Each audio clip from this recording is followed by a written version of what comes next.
Hello, students. This is me recording previous lectures that I have done for video production at Wilby High School. This will be for all of my classes, all six of them, so 1A, 2A, 4A, 2B, 3B, and 4B. Um, and this will just be a repeat of everything that I have talked about in class.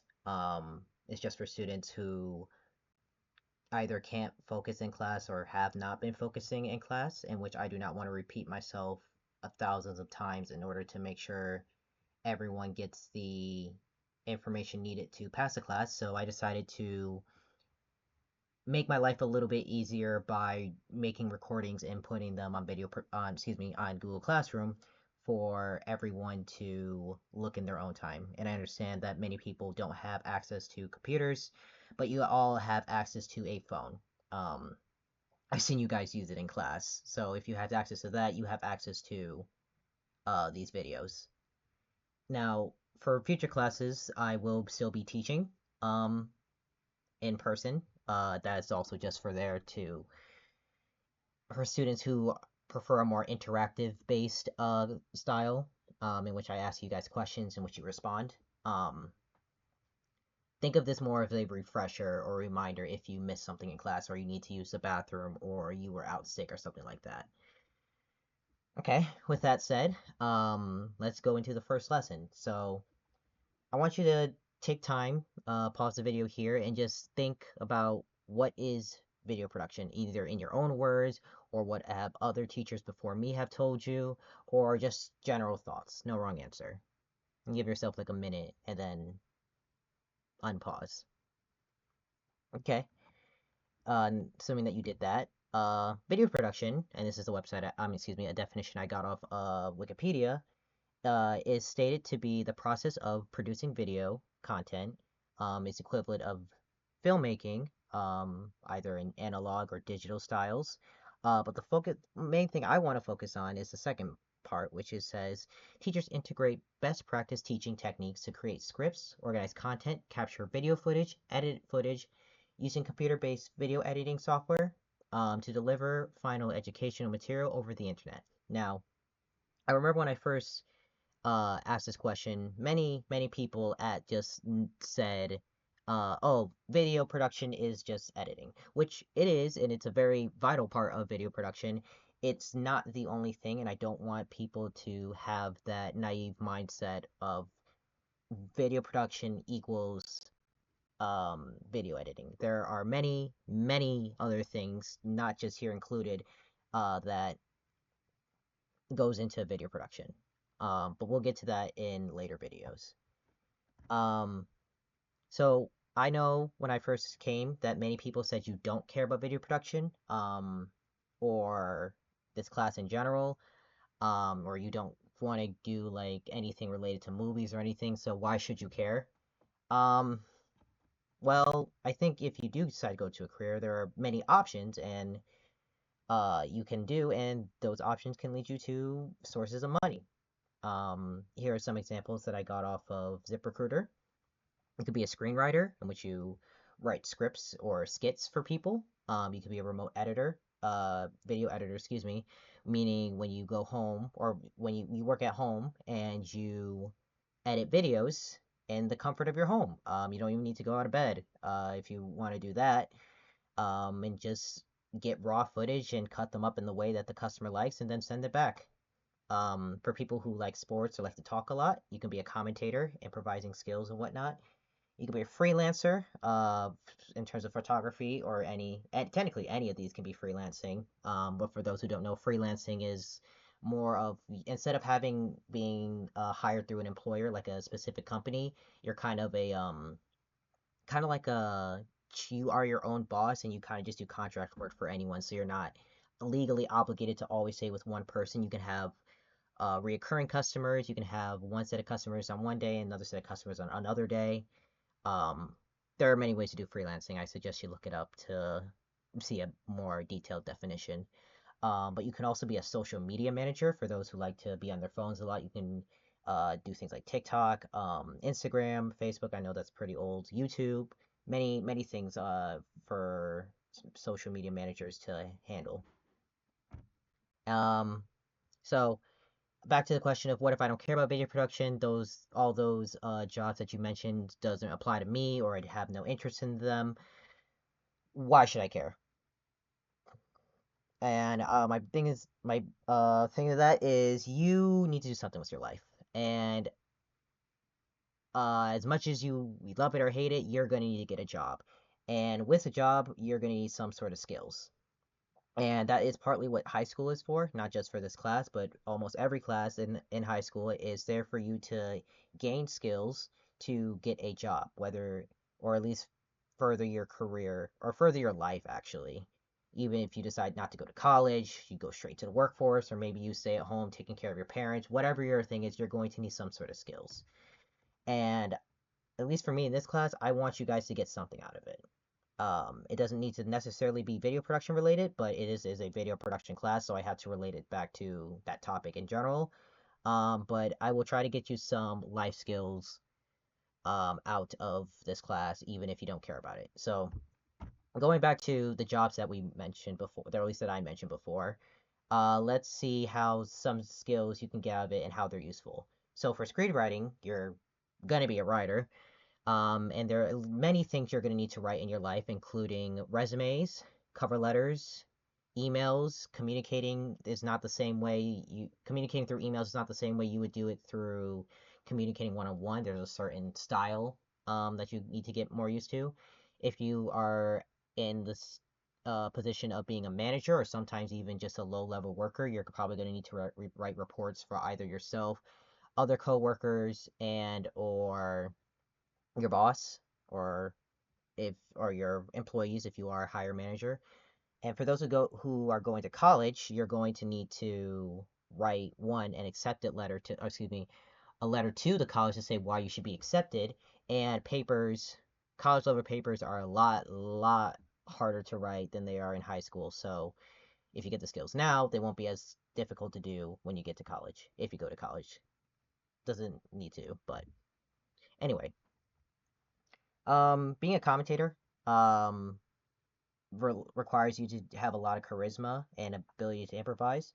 For me, for example, I am doing this video a little bit out of script. I do have a draft of, or rather, excuse me, a script on the side, but it has general notes to for me to look off of rather than me saying word for word what to say.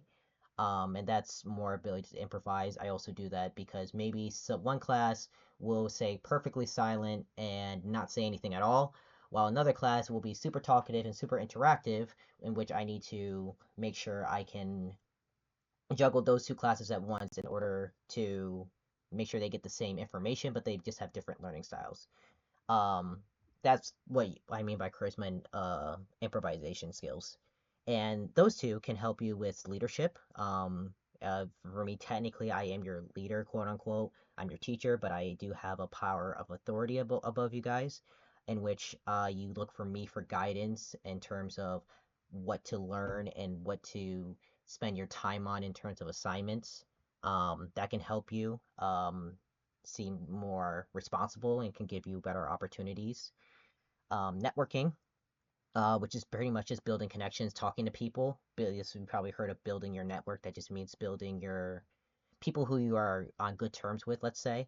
And that's very useful, especially in today's day and age where many jobs don't really care about what you know per se, but more of who you know, because if you have a best friend per se and you trust them very much, and then your friend says, "Oh, I have this other friend that I think you'll really love," you're probably gonna trust their word more than if it was a stranger. Um, and persuasion is another thing to that can help when you know how to improvise. For example, let's say you want to get a raise from your boss, in which you need to persuade them or convince them rather that you deserve the raise. And probably need to butter them up a little bit, or say, "Oh yeah, I did this, this, and this is why you should give me the raise." Freelancing in general. This doesn't necessarily have to do with photography specifically. Freelancing requires a lot of self-discipline, meaning since you are your own boss, you're going to need to, excuse me, since you are your own boss, you're going to need to be good with time and money. What I mean by that is you won't have someone over your shoulder saying, hey, you need to get this done by 5 o'clock today, otherwise you're not going to get paid. That's going to happen regardless of if you do it or not. But there's no like someone in the back of your head telling you this. You need to either build good habits or break bad habits, possibly both. You can't procrastinate until last minute, otherwise you're gonna sour your reputation, and not many people will want to work with you, and you might burn bridges. Um, Being a social media manager requires professional conduct, meaning that you need to be adaptable. Um, Sometimes you need to adjust to many situations on the fly, meaning that um, you may just have a lot of things going on, and you may be stressed out a little bit, but you can't show people that you're stressed out. Otherwise, they may think that you're not good to show on a platform because you're not when you are a manager of that guard or whenever you are at work or something like that, you are not just showing off yourself. You are showing off um the company for you work for. For example, I work for Wilby High and I am a teacher. So I need to be professional, not just to show that I am a good person and just a good teacher in general, but I also represent Wilby High's reputation. And if you let one thing get to you, let's just say I start, I don't know, throwing desks, for example, um, that's not going to look good on me, and that's not going to look good for Wilby in general. Um, so that's why you need to have professional conduct and having a good reputation and managing your emotions to make sure you don't possibly get fired and damage your and your company's reputation. So, um, this is where I would ask people how many people here have jobs. I know that I'm doing this asynchronously, so there's no one here. So I just want to know if you have had a job. You can just answer this in your own time. What skills did you learn slash need to do that job? And from examples that I have heard, many people have said they needed communication, patience, um, and for me personally, I needed those two skills when I worked at Lake Compounds as a cash register for a food court, in which it was very hot because it was inside of a trailer that had no air conditioning, and we were the only food place in the water park. So it was very busy. It was very hot. We had some people pass out sometimes, but um, it wasn't just because we had those bad experiences, both with each other, coworkers, and customers. Does not mean we had to let it get to us. We still had to do the job. That's what we signed up for. So those are two examples of just skills that you can use in order to use in the workforce. And these skills, general skills, are called soft skills. So I already talked about communication and teamwork a little bit. I also talked about time management, adaptability of being able to go from one situation to the next. Work ethic is more of like not just relying just based on motivation. You just need to do the job to do the job. Accountability, that's more of just taking responsibility of your actions. Um, there's many others here. These are just a few lists that I found off of various websites. But there's general soft skills, and we call them soft skills because they're something that everyone should have, at least in some regard, and they just don't come automatically. You have to put yourself in sometimes difficult situations in order to get them. Um, like I said before, these are just some examples.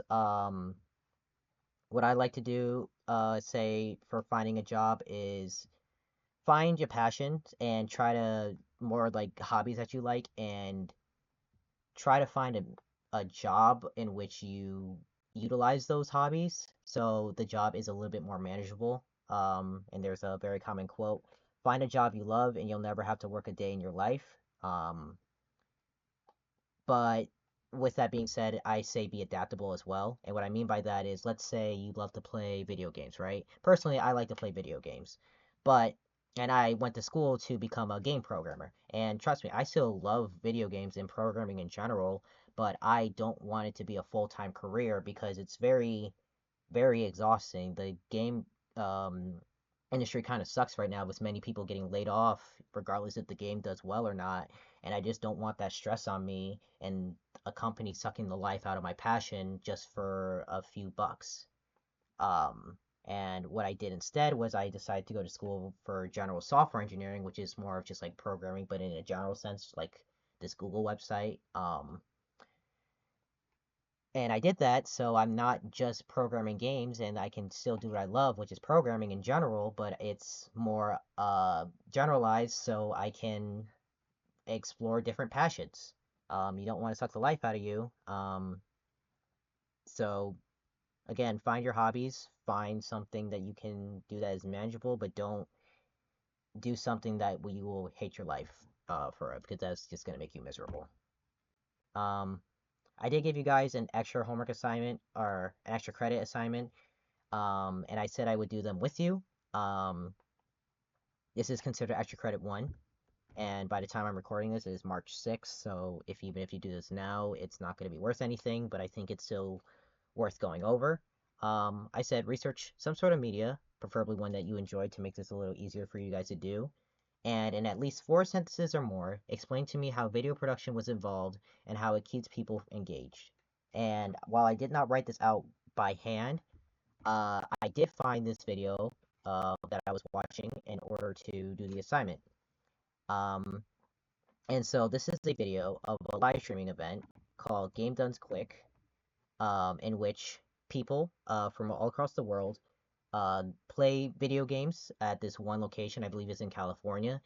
Uh, and they do a thing called speed running, which is where they play the game as fast as possible, or beat the game as fast as possible, in order to raise money to charity. So this video is roughly 2.5 hours long, and so while this is going, um, there are many people in the background. You can see here. I know it's small. That's just the way we have it right now.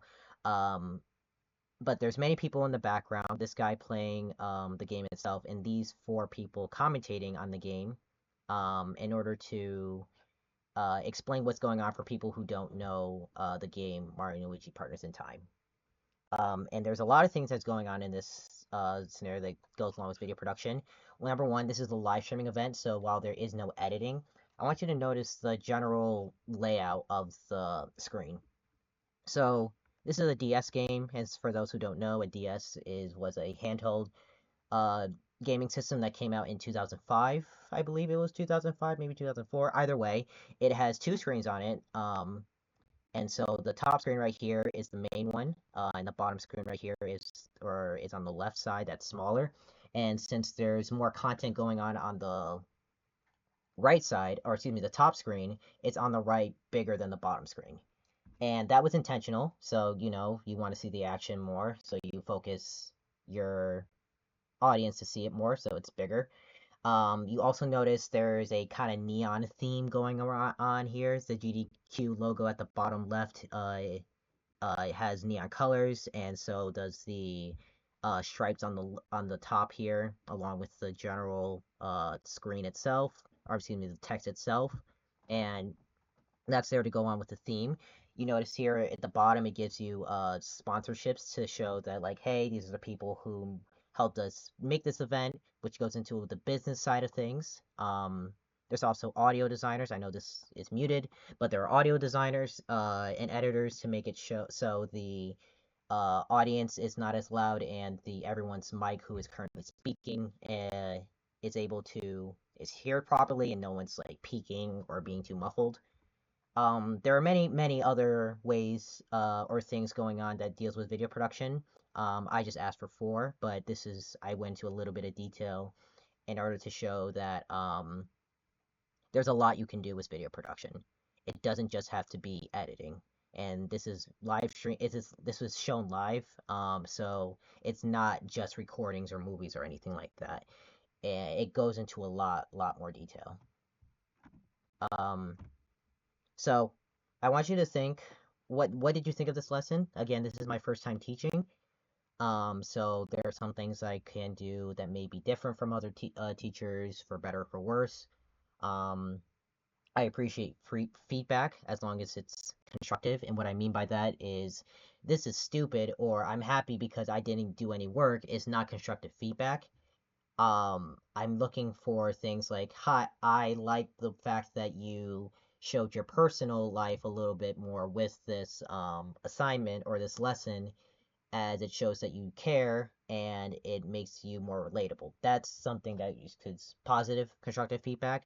Positive, or excuse me, negative constructive feedback would be something along the lines of, I thought that you used a lot of words and not enough pictures, which made it very confusing and hard for me to follow. If you could use more pictures or explain things a little better, I would be able to understand more. That's what we call negative feedback. It's not necessarily like this is stupid, but it's like something you can improve on. Um, if you do have any of these feedbacks, please email it to me or talk to me in person in class. Do not write in the comments of this video because I probably will not read them. Um, and not just for this lesson. Please tell me if you have feedbacks for any other lesson. I want you to think to yourself, doesn't have to be right now, but I want you to try to answer the question, what do you want to get out of this class? Again, it is my first time teaching this class or in just teaching in general. Um, I understand that you guys didn't have the best experience with other teachers and I don't want to have a repeat of that. But I need you guys to help me help you and I need you to engage in the class and try to see what you do and don't like in order to help us both get through this.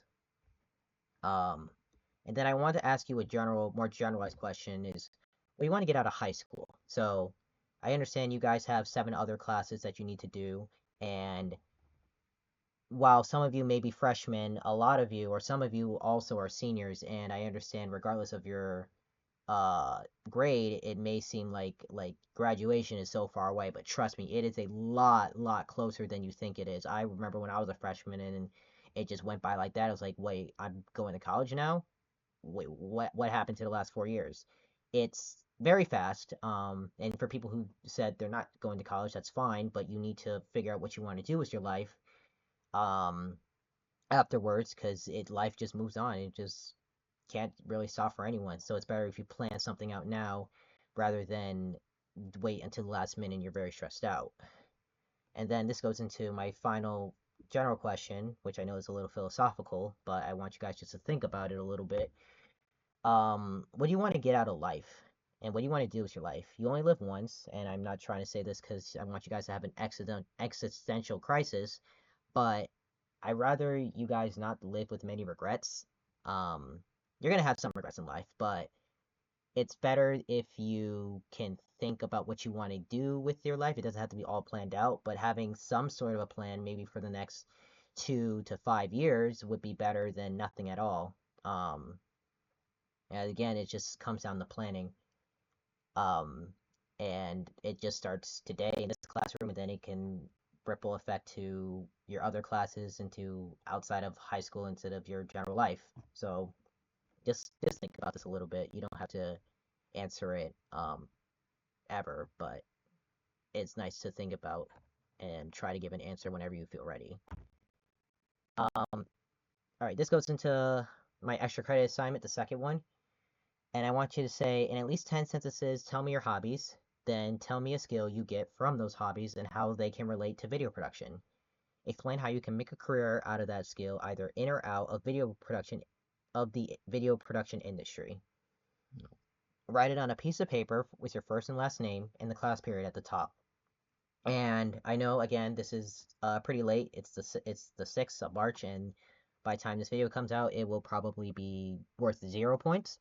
But for those who want to do it or have an extension to do it, please try to be as detailed as possible. Um, kind of as detailed as I was with this video right here. There is a rubric attached to this.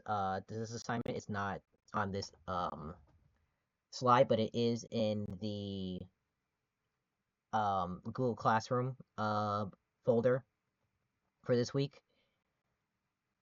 And yeah, I don't really have anything else to say. If you have any questions or concerns about this, please, again, email me or talk to me in person. But let me know how you guys think of this, and I will see you guys in the next video.